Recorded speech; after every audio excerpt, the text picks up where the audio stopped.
half-life of a radioactive isotope X is 50 years.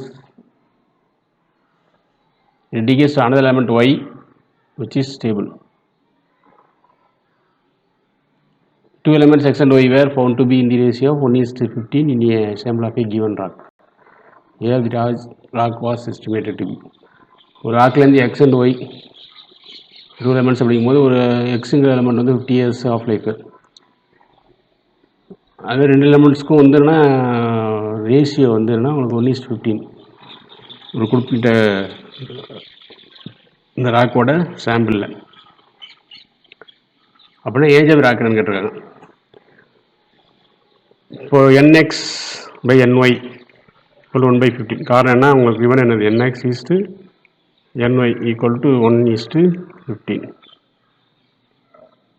இதான் ratio கொடுத்துருக்குறது.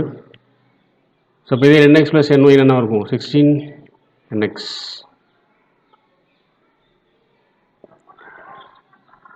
and then nx by nx plus y is equal to என்னது உங்களுக்கு 1/16 வரும். அப்போ nx equal to nx plus n1 by உங்களுக்கு என்னது 16. ஓகேவா?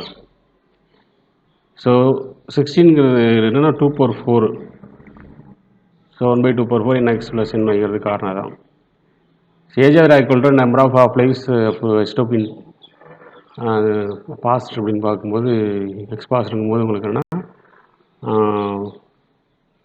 4 × 50 years. ஏன்னா இங்கே என்னங்கிறது ஸ்மால் என்னங்கிறது 4 வருது. ஓகே, இதை கம்பேர் பண்ணுறோம் 1/4 2/4 என்னோட கம்பேர் பண்ணுறோம். இது எப்படி வந்துச்சு 1/4 2 whole 4 என்ன வந்துச்சு.